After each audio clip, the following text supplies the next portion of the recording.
Mas Arief mengatakan bahwa 2 periode itu kurang. Jadi harus 3 periode sebaiknya atau idealnya Presiden Indonesia menjabat. Bisa dijelaskan lebih jauh, Mas Arief? Begini ya, ide 3 periode yang saya gulirkan ini bukan hanya cek kosong ya, artinya ini lebih kepada based on the teori ekonomi. Saya lihat teori Rostow itu kan mengatakan take off sampai tinggal landas sampai landing lagi itu kan 25 tahun. Artinya seorang pemimpin nasional itu harus ada kesinambungan sampai 25 tahun. Tapi karena sekarang sudah zamannya politik 410, seperti industri 410, ya cukup 3 periode. Ya.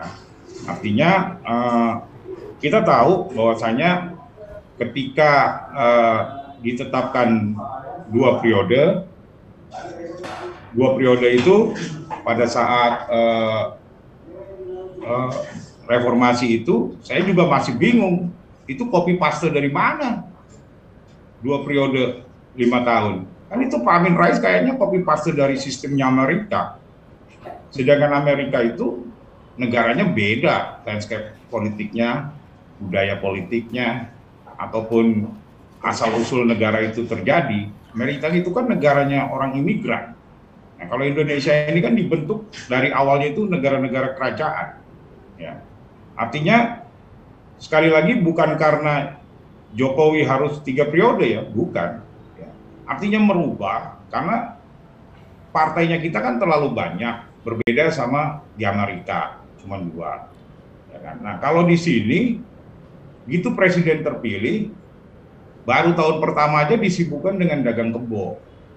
Ya kan, belum lagi misalnya kalau ada nanti partai yang di KLB, secara premanisme.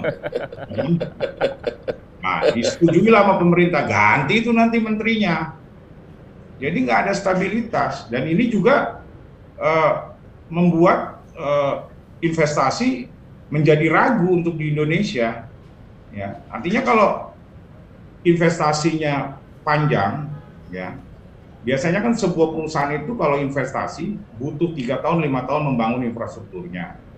5 tahun masa jualannya, 5 tahun masa pengembalian modalnya. Nah kalau cuma 2 periode, tidak ada kesinambungan kepemimpinan nasional yang politiknya jelas, berpihak pada investasi, yang nggak ada mau. Makanya jangan heran selama reformasi ini terjadi deindustrialisasi di Indonesia. Masuk investasi di Indonesia itu hanyalah investasi-investasi jangka pendek, yaitu mengeksploitasi sumber daya alam, ya.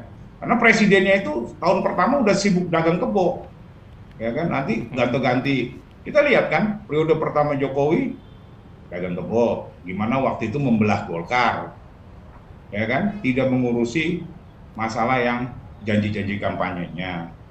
Periode kedua juga begitu, mungkin karena Demokrat nggak mau masuk ke dalam koalisi, ya terpaksa digergaji, gitu kan.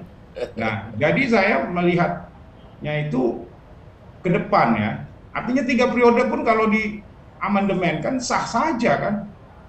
Sah saja. Artinya juga 3 periode bukan automatically Jokowi akan terpilih. Ya kan, dia harus bertanding lagi. Nah, juga membuka ruang bagi Pak SBY untuk maju. Istilahnya ini bisa El Clasico. El Clasico. Ya. Big match, ya kan? big match. Dua-duanya ini udah pernah sampai 2 periode. Tapi Jokowi belum 2 periode nih.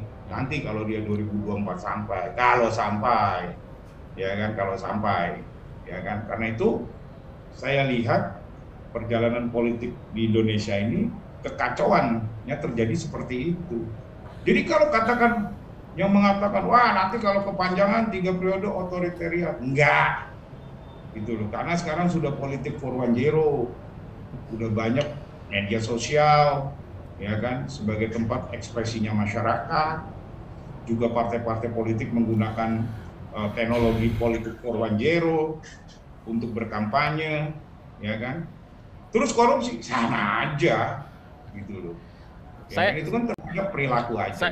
Saya ingin mengkonfirmasi nih, Mas Arief pernah mengatakan bahwa demokrasi Indonesia itu demokrasi monarki yang ada rajanya dan ada kelengkapan-kelengkapan kerajaannya lah, kira-kira seperti itu. Maksudnya apa ya Mas ya? Loh, gini, demokrasi kita itu sebenarnya sudah terbiasa dengan demokrasi kerajaan, ya, baik itu di partainya ataupun di pemerintahannya. Ya kan? Banyak partai-partai, maaf ya Bang Andi, bukan meledek ya, misalnya partai dinasti, partai kerajaan, kan terbiasa partai tersebut, ya kan. Ya kan. Yang kedua juga lama dipimpin oleh seorang presiden yang bertahta lama seperti Soekarno, Soeharto. Sebenarnya itu nggak masalah bagi rakyat kecil, asal jangan buat susah rakyat, jangan menyakiti hati rakyat. Pasti rakyat nggak berontak sama raja itu. Nah, kayak sekarang ini kan seorang Jokowi ini adalah orang yang sangat diharapkan oleh rakyat Indonesia untuk memimpin Indonesia dengan keberhasilannya, dan itu sudah nyata keberhasilannya dia ya. Ya, saya juga harus nyatakan secara de facto bahwa dia mampu mengendalikan keadaan ekonomi Indonesia ini di dalam keadaan COVID. Ya. Nah, ini perlu kesinambungan, ya, kesinambungan daripada kepemimpinannya dia. Maka saya tawarkanlah 3 periode itu agar Jokowi mau maju di 3 periode itu. Persoalan dia tidak minat, ya kan, atau dia tidak ada keinginan, ya karena belum ada konstitusinya. Gitu loh. Karena konstitusinya sudah diamandemen, saya yakin dia mau.